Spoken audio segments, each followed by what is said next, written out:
છ ઋતુના અનુભવ, દ્વાદશ નિકુંજના દર્શન શ્રી ગિરિરાજ બાબાએ ગ્વાલ સ્વરૂપે ચતુર્ભુજ દાસજીને કરાવ્યા. એટલે કે ગિરિરાજજીની ભીતર પ્રગટ ગોલોક ધામ બિરાજમાન છે, જેનું વર્ણન અષ્ટસખાઓ કરે છે, જેનું વર્ણન ગર્ગ સંહિતા આદિમાં કરવામાં આવ્યું કે કેવું ગોલોક ધામ છે. અને એ પૂર્ણ પુરુષોત્તમ જે અખંડ સવારથી રાત સુધી અહર્નિશ આ જે આપણા માટે વર્ષોત્સવ છે, એ ગિરિરાજજીની ભીતર રોજની લીલા છે.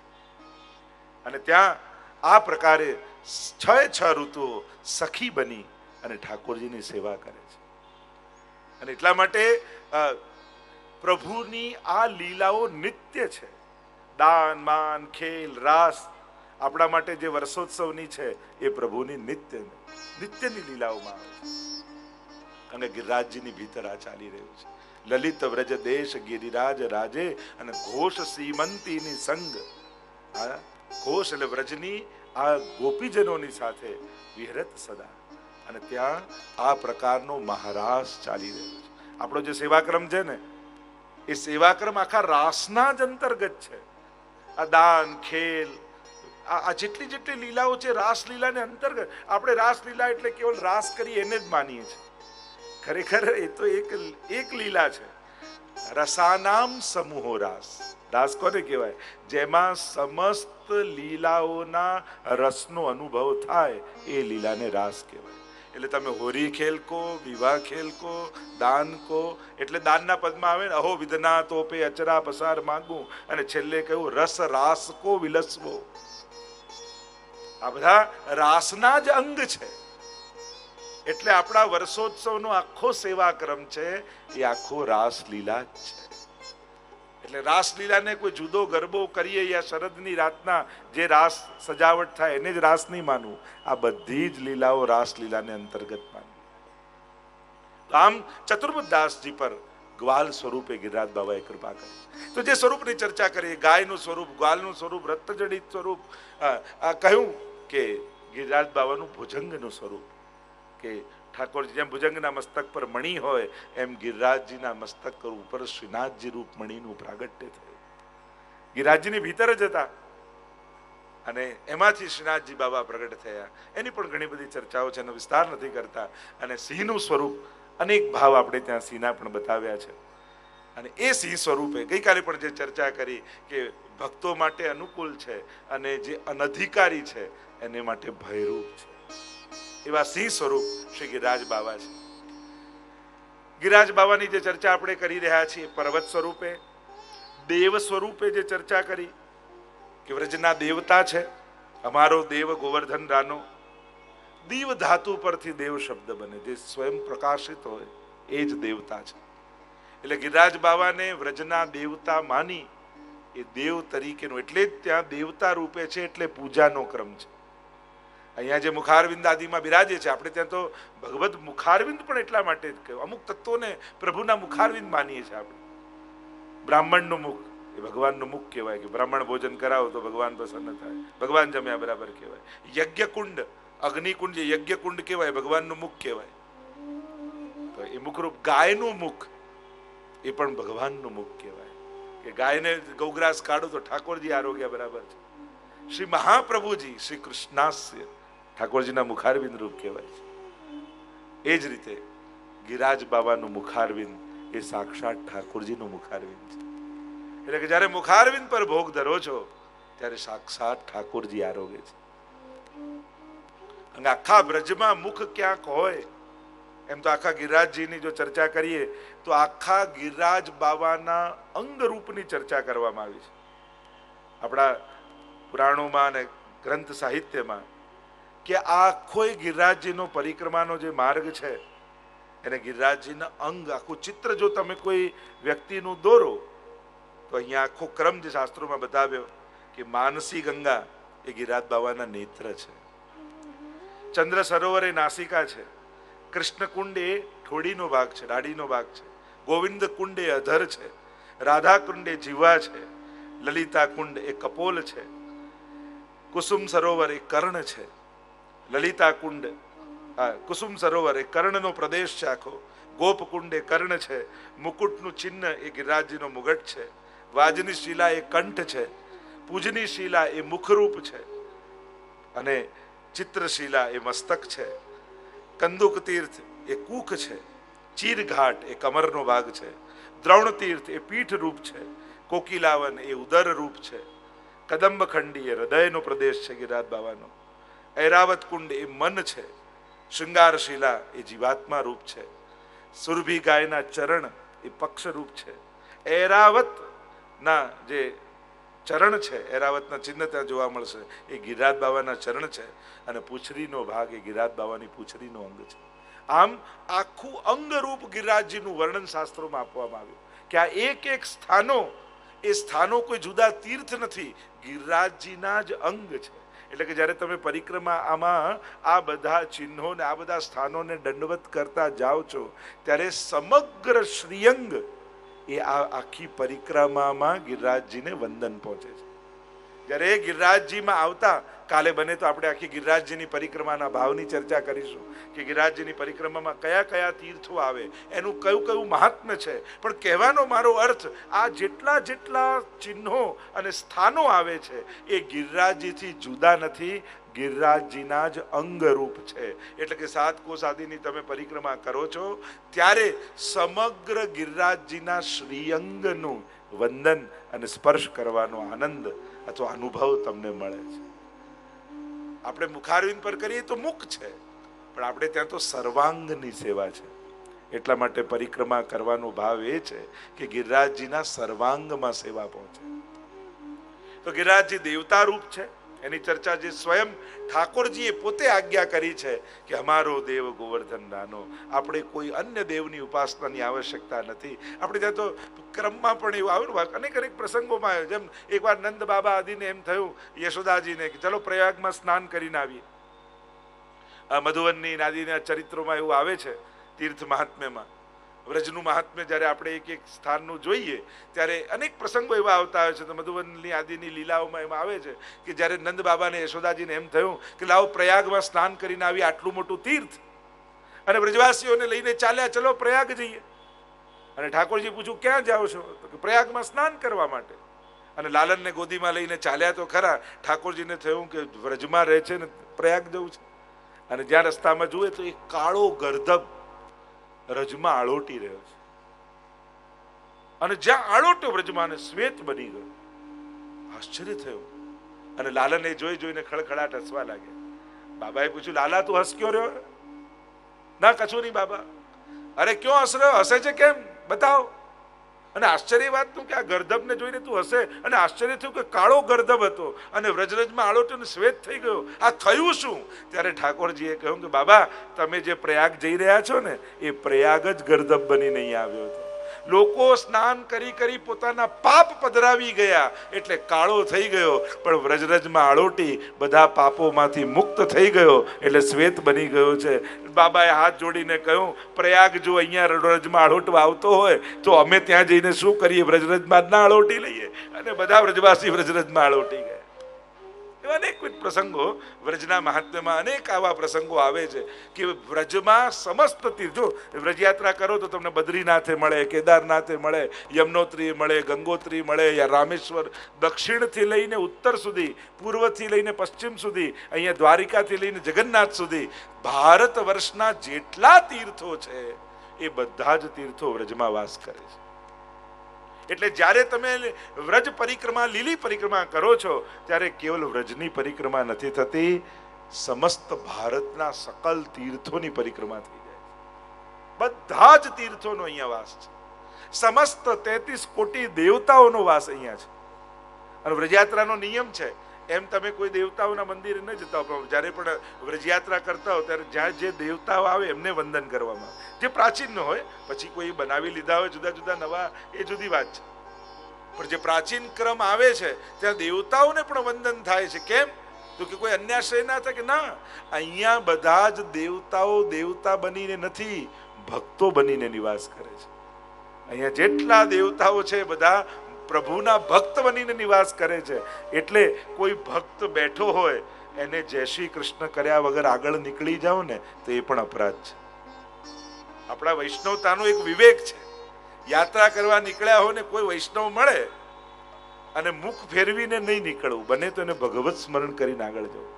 એટલે અહીંયા જેટલા દેવતાઓ, કારણ કે પ્રભુ જ્યારે પ્રગટ થવાના હતા ત્યારે બ્રહ્માજી પાસે ગાયનું રૂપ ધારણ કરીને પૃથ્વી આવી. પ્રસિદ્ધ કથા ભાગવતની છે. અને બ્રહ્માજીને ધ્યાન કર્યું. તત્ર ગત્વા જગન્નાથમ દેવ વૃષા કપિમ પુરુષમ પુરુષ સુક્તેન ઉપતસ્થે સમાહિતઃ.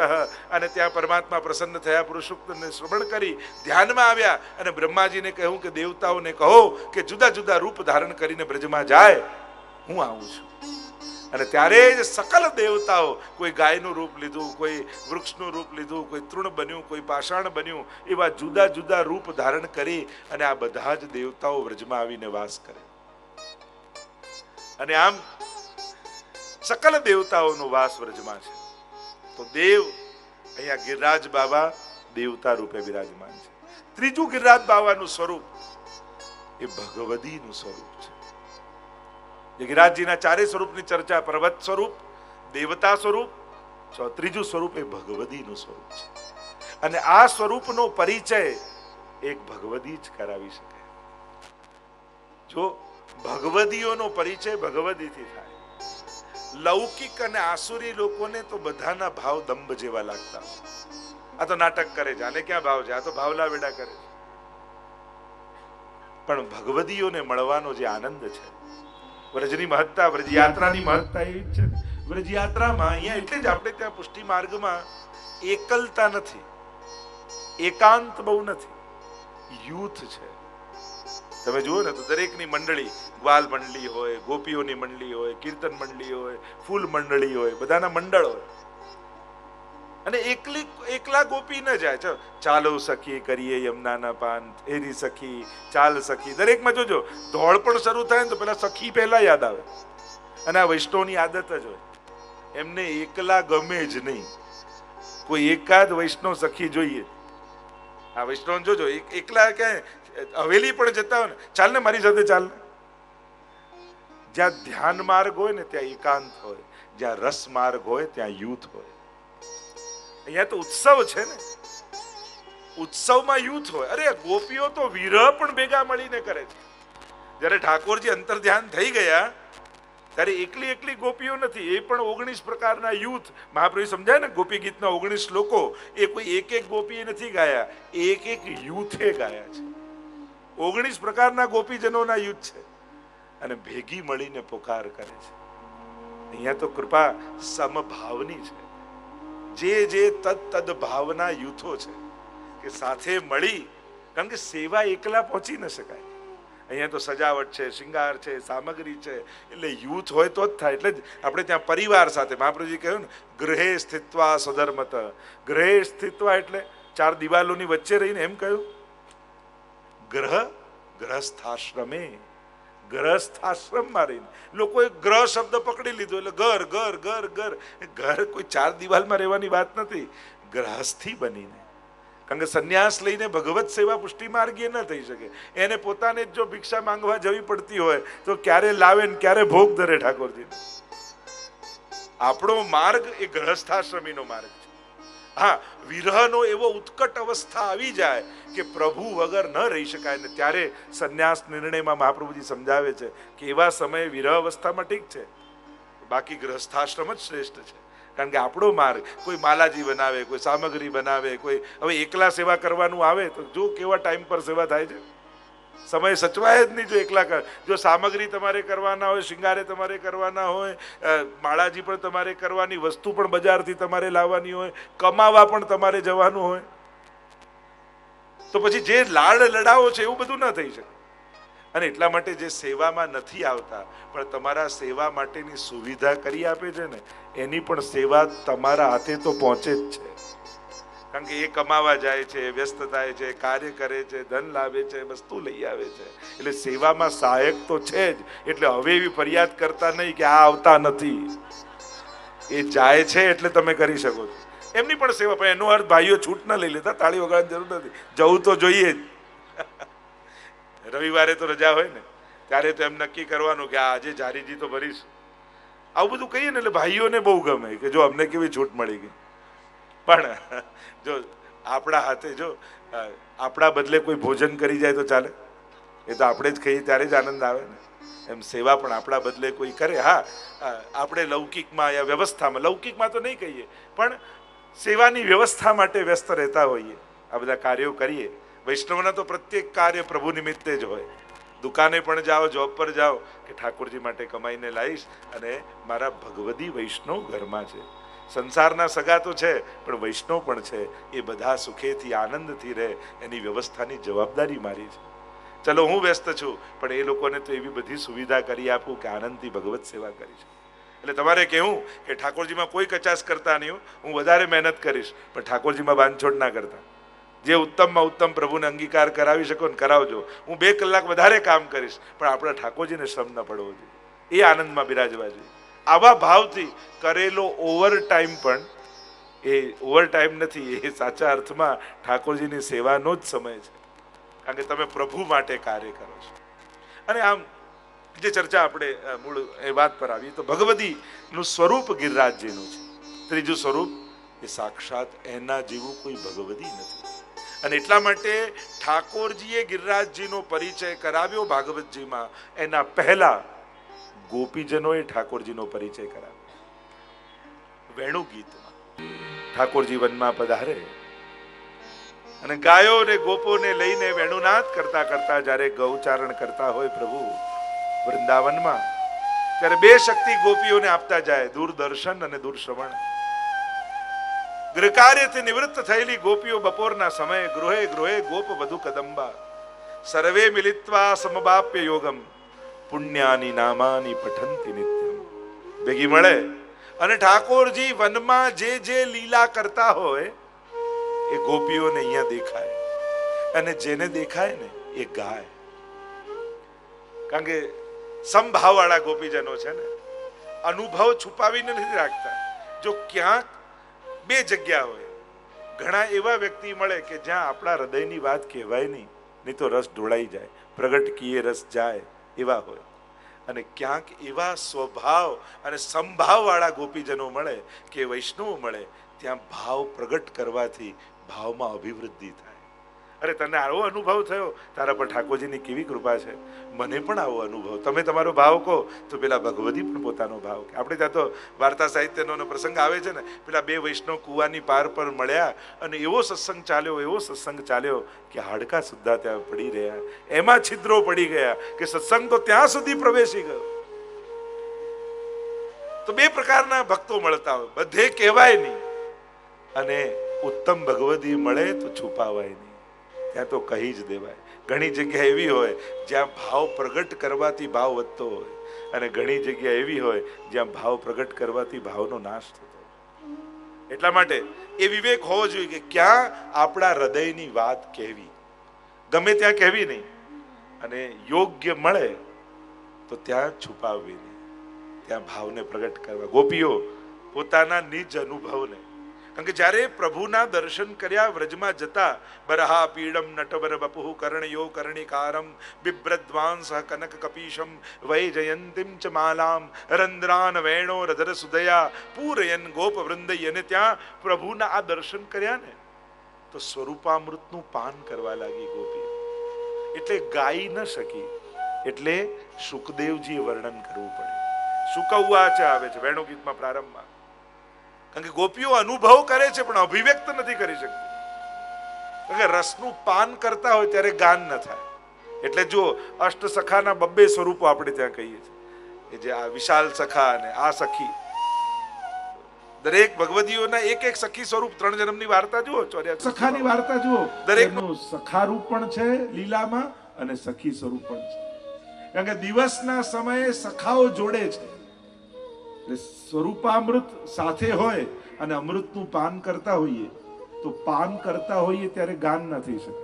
જેમ તમે દૂધ પીતા હો અને ઘૂંટડો મોઢામાં હોય અને કોઈ પૂછે કેવું છે, ત્યારે તમે વર્ણન ના કરી, ત્યારે હા મીઠું છે. પણ જે ક્ષણે પાન છે એ સમયે ગાઈ નથી શકાતું, કહી નથી શકાતું. તો સખાઓ પાન કરે છે દિવસે, તો ગોપીઓ ગાય છે, એ દૂર છે. અને દિવસ પૂરો થાય ને રાત્રિમાં રાસ થાય ત્યારે ગોપીઓ નિકટ છે, એટલે એ પાન કરે છે, એટલે સખા રૂપે ગાય છે. એટલે અષ્ટ સખાના બબ્બે સ્વરૂપો કયા, સખા રૂપ પણ અને સખી રૂપ પણ. કારણ કે દિવસની લીલા પણ ગાવાની છે અને રાત્રિની લીલા પણ ગાવાની છે. તો દિવસે એ જ સખા બની જાય છે અને રાત્રિ એ જ સખી બની જાય છે અને એ અમૃતનું અનુભવ કરી અને એનું ગાન કરે છે.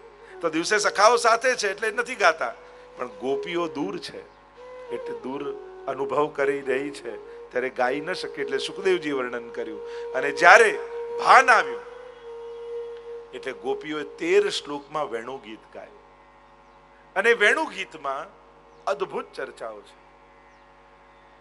કઈ રીતે રસરૂપ પ્રભુ કંગ શૃંગાર કલ્પદ્રુમમ રસો વૈ સહ અને વિભાવ અનુભાવ વિચારી સંયોગાદ રસ નિષ્પત્તિ, કઈ રીતે રસની નિષ્પત્તિ થાય અને કઈ રીતે રસાનુભવ થાય એનો આખો પ્રકાર રસાસ્ત્ર પ્રમાણે બતાવવામાં આવ્યો છે. એની હમણાં આપણે ચર્ચા નથી કરતા, પણ પ્રભુ પોતાના રસ સ્વરૂપનો અનુભવ ત્યાંના પ્રત્યેક પશુ પંખી વૃક્ષ નદીઓને વેણુ નાદના માધ્યમથી કરાવે છે. અને વેણુ નાદના માધ્યમથી પોતાના સ્વરસનો અનુભવ કરાવવો એને જ વેણુ ગીત કહેવાય. વેણુ ગીત એટલે વાંસળી વગાડવી જ નહીં. નાદ તો પાત્ર છે અને નાદના પાત્રમાં ભગવાન પોતાની સુધા પધરાવી એટલે કે ભગવદ રસ એટલે કે ભગવાન પોતાને રસ રૂપે પધરાવી અને પ્રત્યેક સુધી પોતાના રસને પહોંચાડે છે નાદના માધ્યમ થકી. એટલે જે એ નાદ સાંભળે છે એને કેવલ કાનમાં નાદ નથી સંભળાવતો, પણ એને રૂવાડે રૂવાડે ભગવત સંબંધ થાય છે, ભગવદ રસ. આ પ્રક્રિયાને વેણુ ગીત કહેવાય. તો વેણુ રવ, વેણુ કુંજન, વેણુ નાદ અને વેણુ ગીત આ 4 શબ્દ છે અને એની પણ બહુ ગહનતમ ચર્ચા છે. તો ઠાકોરજી જ્યારે વેણુ નાદ કરતા કરતા વૃંદાવનમાં પ્રવેશ કરે છે ત્યારે ગોપીઓ એક એક એક એકના દર્શન કરે છે.